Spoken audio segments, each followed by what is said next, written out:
I'm going to compare the Segway GT3 to the Segway GT3 Pro. Both of these are really good scooters. They look fairly identical from externally, from the outside. However, their internals are drastically different. And that results in pretty big performance differences. And I'm going to do some side-by-side accelerations. I'm going to do some hill climbs going from full speed. I'm going to do some hill climbs from a stop, and some braking tests, and just a few other things to basically kind of drive the point home that this is what you're getting by paying more for the Pro. So we got a similar profile side by side. Deck size is pretty much the same size, and colors are a bit different. So we got 03 Pro right here, and then the 03 for the regular one. So both of these do have front and rear suspension. However, on the GT3 Pro, it's actually adjustable right here on the front only.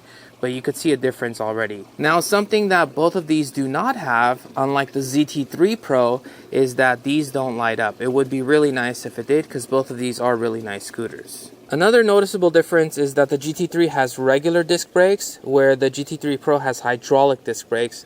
And hydraulic disc brakes, generally speaking, feel a lot smoother. They also have really good stopping power. Granted, the GT3 also has pretty good stopping power as well. Now, in terms of their controls, they're very similar to each other. However, really the GT3 Pro has an all-wheel drive mode because it's a dual motor scooter.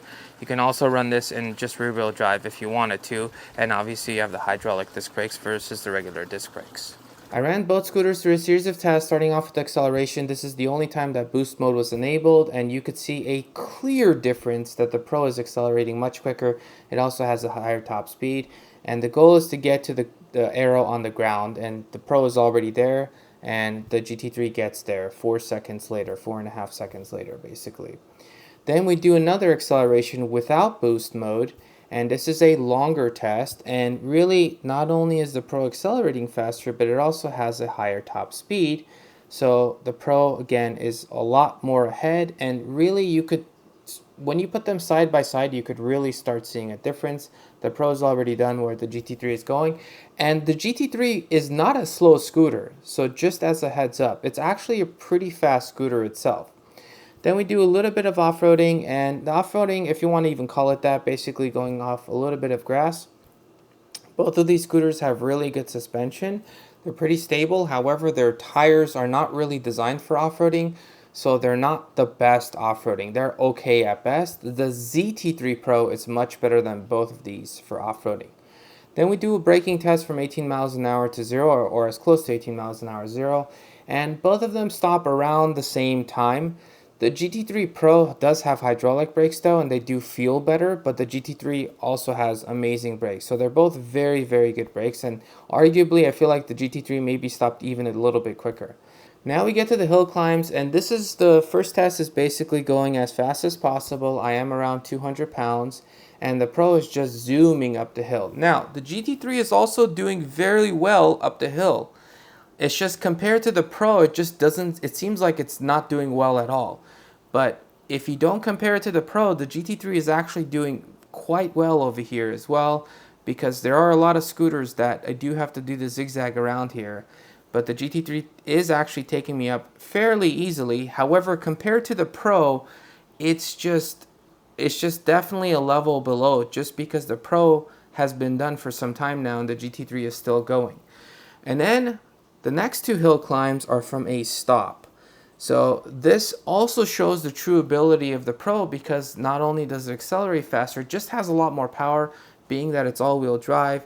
It's just, I mean, this whole video is basically showing how much more superior the Pro is if you're one that wants to use the power.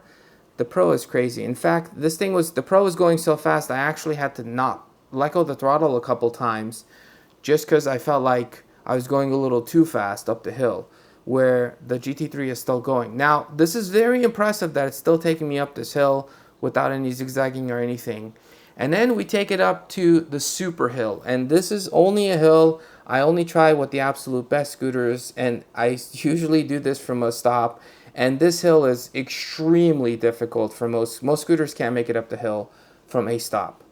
And obviously the Pro is just flying up this hill. It's not a problem whatsoever, where the GT3 is actually, you know, taking its time. And soon I'm actually going to start zigzagging, because it's just going up. it's almost like the power almost gets cut because it's just struggling too much to go up this hill. Now again, this hill is a super hill, and if I brought most of the, pretty much probably all of the budget scooters, I don't think they would make it up this hill. I mean, the Max G3 and stuff like that would make it up this hill, but the Max G3 is like a budget slash not so budget scooter. Anyways, as the GT3 climbs this hill, and again, the fact that it's actually doing this hill is actually very impressive. It's just compared to the Pro, it's just the Pro is really making the GT3 look bad. But if we were to take the Pro away, the GT3 is actually doing fairly well. But basically, the whole point of this video is to show what you're getting by paying extra for the Pro, that dual motor, the more power. The brakes are very good for both scooters. Hydraulic does feel better, but the GT3 also has very good brakes. And in addition to that, they're both very smooth scooters. They both feel very stable at higher top speeds. Obviously, the GT3 Pro can go even faster. And I've also done range tests for these scooters. However, the Pro, if I were to go at a slower speed, the Pro would actually go further than the GT3. Because the GT3 Pro, when I did that test, I was actually going faster than I was with the GT3 because the Pro actually supports faster speeds.